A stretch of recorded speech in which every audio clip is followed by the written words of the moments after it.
Alvarez versus Meltzer, the show where I challenge the star rating of the one and only Dave Meltzer. My name is Ryan Alvarez, and today we are taking a look at the WCW World Tag Team Championship match between challengers Sting and the United States Heavyweight Champion Lex Luger, and the champions is a story about two brothers named Rick and Scott. It's the Steiner brothers. Meltzer gave this match a 4.5 star rating out of 5. Let's see if I agree. First off, the video package.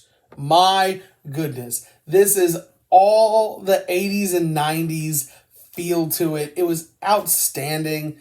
When I schedule which reviews I'm going to do, I obviously do them chronologically within the month that I'm doing. So by the time I get to the end of the month and I'm watching everything in current time or within the last handful of years, I'll cycle back to the beginning of the next month, which is all the early 90s WCW, late 90s WWF, matches in that era, in the 90s. And it's crazy to see where we've evolved as the genre of professional wrestling has exploded, and how it's grown to what it is today. But it's still very refreshing to go back and kind of see where it's all began. And that is exactly what this match is. Code of honor being adhered to by both teams before the bell rings. Rick and Luger starting it out. Rick using his amateur wrestling background to control the early action. Rick tries a shoulder tackle, but Luger knocks him down instead, follows it up with a power slam. In the corner, Rick moves out of the way and hits Luger with a German suplex. Rick hits a back body drop, but Luger comes back with a clothesline and a press slam. He then gets a tag to Sting, who immediately clotheslines Rick over the top. Then a tope suicida out of nowhere. 92 Sting hitting dives over the top rope. It's crazy. Back in the ring, Sting hits a famouser. Rick no-sells it. Sting goes for a Stinger Splash. He misses. Scott Steiner gets tagged in then. Scott immediately hits a double underhook sit-out powerbomb. And then a tilt-a-whirl power slam. Crazy. Sting catches Scott off the ropes and hangs him over the top rope, then gets an opportunity to tag in his partner. Luger with a suplex, then he tags Sting right back in. Maybe he just needed a breather. But Sting with no luck here with Scott. He gets an atomic drop and then put on the top turnbuckle. Scott is an overhead belly-to-belly from the top, but it's only good for a near fall. Scott goes to clothesline Sting off of the top rope. Sting moves and Scott tumbles over the top rope into the broadcast area. Sting tags in Luger, who immediately hits a power slam. He's calling for the rack. Scott counters the rack with a Russian leg sweep. Very innovative move for the time. I don't think we really saw that. Even when he went to WWF and then back to WCW. I don't think we ever saw the rack get countered like that. Rick sneaks a tag in and hits a bulldog from the top rope out of nowhere.